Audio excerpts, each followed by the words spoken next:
We knew that it was finally released after being kept hidden from the public for months that the Schumer-McConnell border insecurity bill would be bad. But even we didn't realize how bad.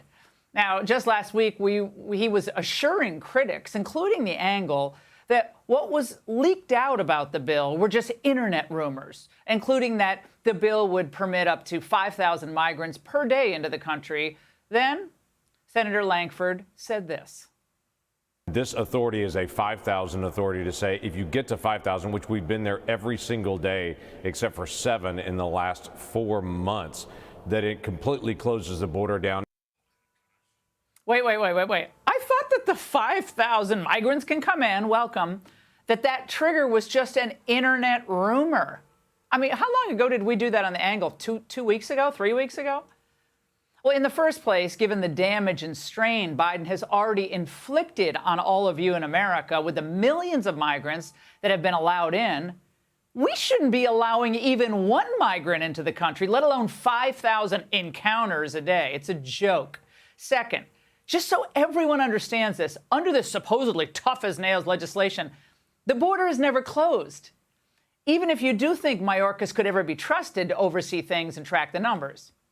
Now, you don't need to take my word for it, because that's exactly what one of the architects of the bill, Senator Chris Murphy, said.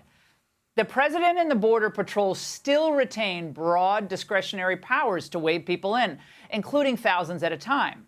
And unaccompanied minors don't even count toward that 5,000 threshold number. So the entire bill is a travesty.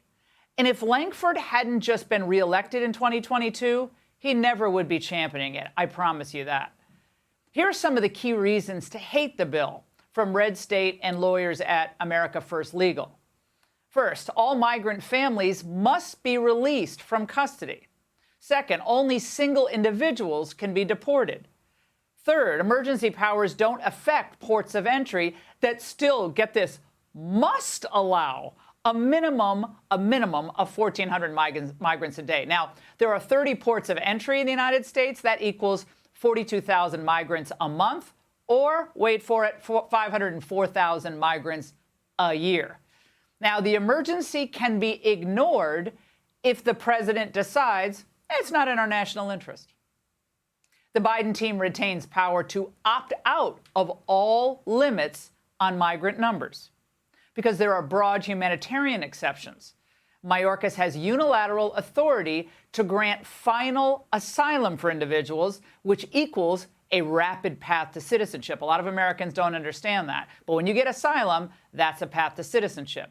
And there's a broad exception to emergency provisions, again, that everyone's touting today based on the, quote, totality of circumstances test. That's broad enough to drive a truck through.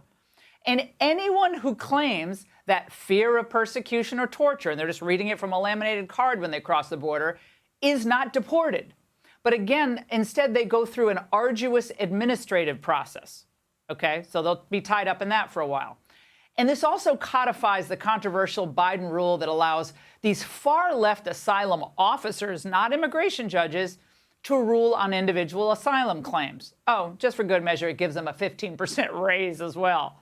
It also includes $1.4 billion directed to providing shelters and immigration services, $36 million to hire lawyers for some illegals. Finally, there's the automatic conditional permanent resident status for migrants who entered after July 2021.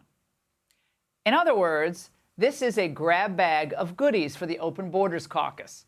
For every provision that sounds like enforcement, there's a way around it during the implementation.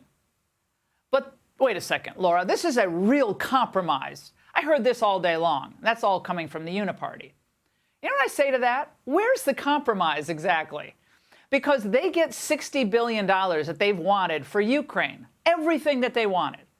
But conservatives that have cared about the border for years, decades, they get a bill that gives them nothing that they wanted on the border. And in fact, it would tie President Trump's hands if, in fact, he wins in November.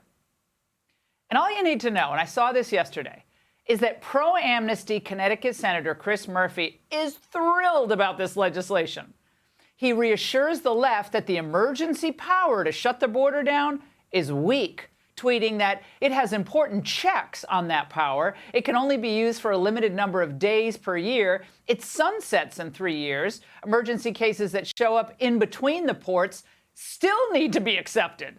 The ports must process, as I said before, a minimum of 1,400 claims, meaning people a day. Let that sink in again. A minimum of 1,400 a day at 30 ports of entry. People say, well, maybe Lankford and Schumer don't really know what's in the bill. Or McConnell doesn't really know what's in the bill. He's just overseeing. They know exactly what they're doing here. They thought that they could drop the text of this phony bill on Sunday, then, as you've seen today, start their media blitz before they force a vote on this on Wednesday. And then they thought that either squeak it through or that at least help Biden and hurt Trump, which is a shared goal of 90% of the uniparty. I am proud, Leader McConnell and I, who disagree on many issues, have never worked so closely together on legislation as we did on this, because we both realize the gravity of the situation and how important passage of this legislation is. Wait a second. Schumer now understands the gravity of the situation. Where has he been? It almost sounds like he's calling the border a crisis. After Democrats for years denied it, actually attacked us for calling it a crisis. Now, in late 2022, after millions had already flooded America, Schumer was not using the word crisis and didn't sound upset at all about the border crossers. In fact, for Schumer, it was the opposite. We have a population that is not reproducing it on its own with the same level that it used to. The only way we're going to have a great future in America is if we welcome and embrace immigrants, the dreamers, and all of them, because our ultimate goal is to help the dreamers, but get a path to citizenship for all 11 million or however many undocumented there are here. Path to citizenship is the goal. The key is they want the votes. And remember, the weasel words you heard there, the immigrants or however many there are here. Now, remember, there can never be enough migrants to make the uniparty happy, which is why the McConnell crew refused to work with Speaker Johnson to pass H.R. 2, which was that House bill, which actually is tough and actually very clear on enforcement. So the bad faith on the part of the bill's Republican supporters is so egregious that none of them should ever work in politics again. I know that sounds harsh, but it's the way it needs to go. This bill does not make the border secure. In fact, it assures that the border remains open and massively increases number of visas and work permits allotted for families of illegals and current H-1B visa holders. Now, we think about what we need in the country today. We need more foreign workers when wages are still not keeping up with high costs. And more companies are announcing layoffs, aren't they? If you want to understand why Donald Trump remains the dominating force in American politics, remember that what you're seeing play out in the Senate right now is what he's always warned about. The damage inflicted when a bipartisan establishment is unchecked and allowed a free hand to plot against the interests and wishes of the voters. That must end with this bill. It's time to retire McConnell and everyone who attempts to perpetuate this fraud on the American public. And that's The Angle. Hey, Sean Hannity here. Hey, click here to subscribe to Fox News YouTube page and catch our hottest interviews and most compelling analysis. You will not get it anywhere else.